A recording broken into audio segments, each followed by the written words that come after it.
On the second leg of today's show, I've got a very special conversation lined up for you, and this is going to be even more exciting for you if you are a gamer. Now, I know a lot of you, if you are gamers, have thought about setting up your own rig. Of course, there is the console or there is a laptop that you can buy off the shelf, but then some of you understand the implications of setting up your own tech, because the graphics output that you can get if you are setting up your own rig can be superlative, to say the least.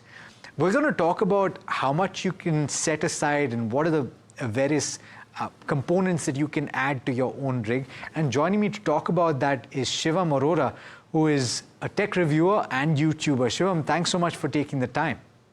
Hi, Alex. Thank you so much for having me. My pleasure. It's my pleasure to have you.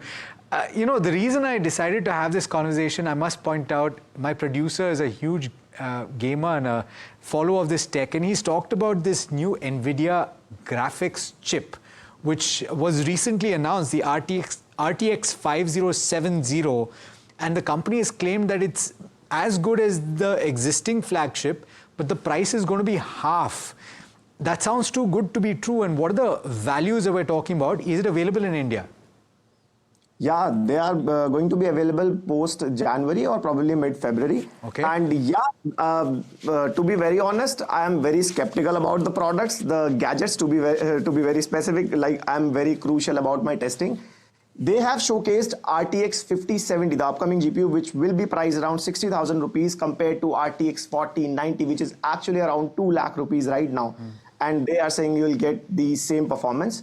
But technically, there is a bit of it's a huge difference between the VRAMs. The 4090 comes with 24 GB VRAM, and 5070 will definitely come up with the 12 GB VRAM. And we'll have to test, because their latest technology, which is multi-frame generation, I think that is the context of gameplay performance, not the raw performance. Okay, so if you, and I know that a lot of gamers will understand exactly what you're talking about, Shivam, but ultimately for somebody maybe who's buying tech for their friend, what you're trying to say is that the raw performance may not match up, right?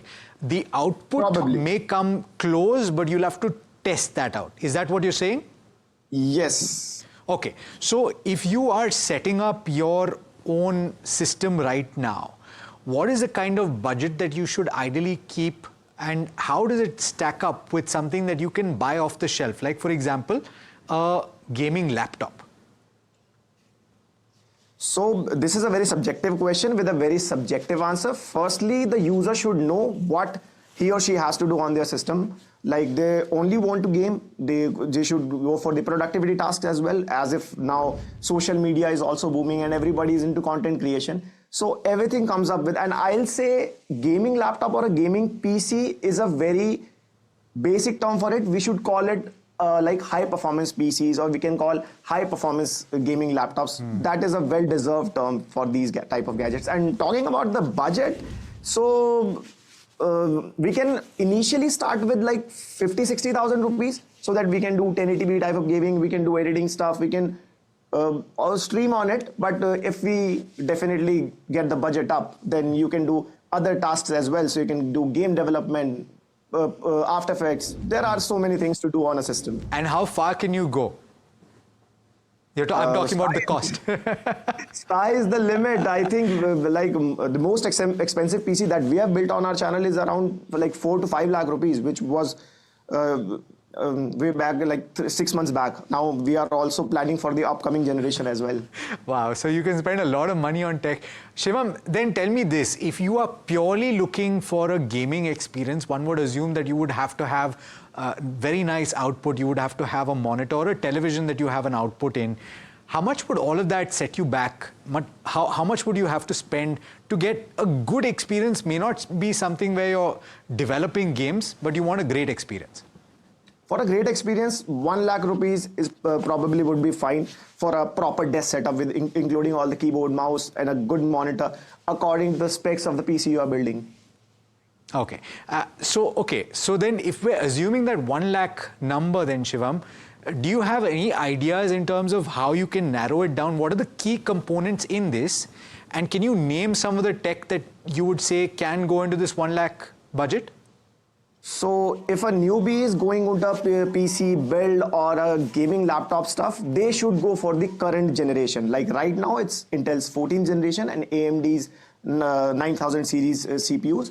And for the GPU side, RTX 50 series is around the corner, and definitely they should go for the latest components only, so that you get the best out of it. And if there are budget constraints, then there are so many options to go for. Okay, and how much RAM would you say is absolutely essential to have? Initially, like if I'll talk about like 1 year back, 16 GB was quite enough, but right now you should definitely go for 32 GB. 32 GB RAM, all right. And that covers most of the cost of it, right? Ultimately, everything else is your speaker setup and everything else, right? Yeah. Okay, so let's talk about something else. As somebody that has a console myself, I'm pretty happy with that kind of performance, but I know a lot of reviewers like yourself will say it's not even comparable. The experience is something else.